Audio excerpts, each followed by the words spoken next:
Imagine going on a first date with a guy and he launches straight in and says, look, I just want you to know that I am extremely smart.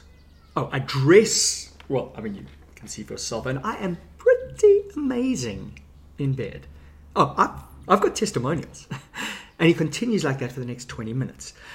Now, hopefully nobody's gone on a date quite as disastrous as that. But the reason that we recognize it as so absurd is because everybody knows that a date is really an opportunity to get to know the other person, to figure out if there's compatibility, to seek to understand before you are understood, right? We all kind of get that we should really be listening a little bit more than we're speaking. Well, if that is true for dating, it is even more true in business. And yet, it is something that we do, I would say, even less. If you think about it, when we go into pitch, what do? We start yattering away, right, about our product or service, our price, our quality, our features, our benefits. But if you're anything like me, you have a large offering. I've written multiple books. I have multiple programs. So if you're going to just start talking, what are the chances that you're going to match the right solution to their problem? Because if you think about it, that's what a pitch is, right? I mean, really, you're pitching a solution to a problem. So your first responsibility is to figure out what the problem is. Imagine going to a doctor. You got a headache. The doctor says, look, here's what we're going to do. We are going to do a hemorrhoid removal. You're like, no, but doc, he's like, shh. I did this for a chap last week. He is doing phenomenally. Isn't that what we often do? Just assume that everybody needs exactly what we've got. And the truth is, even if they do need what we've got, they've got different issues, right? For some people, it might be a little bit more about quality or more about price or more about some other differentiating factor. So you want to figure out what it is so that when you start talking, you're really using their language, you're really talking to their needs.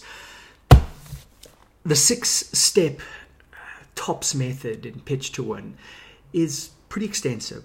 But let me tell you, the first step, I would say, is the one that most of us fall down on. I would say this is the biggest mistake that we make, is in skipping that first step. And the first step is tune in.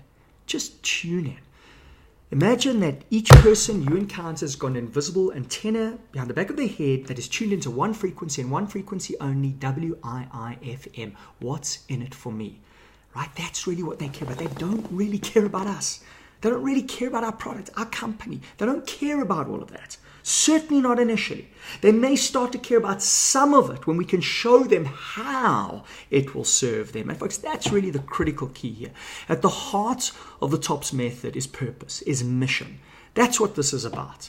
This is about how we make a difference in the world. You know, this is how I came to this. I'm driven by mission. And I realized that I was not going to be able to fulfill my mission if I didn't know how to pitch my mission, right? But ultimately, it's about making a difference. Well, how can you really make a difference? How can you truly serve if you haven't taken the time to figure out what they truly need? As the great American philosopher Jane Fonda said, it is more important to be interested than interesting. When it comes to pitching, she who listens best wins.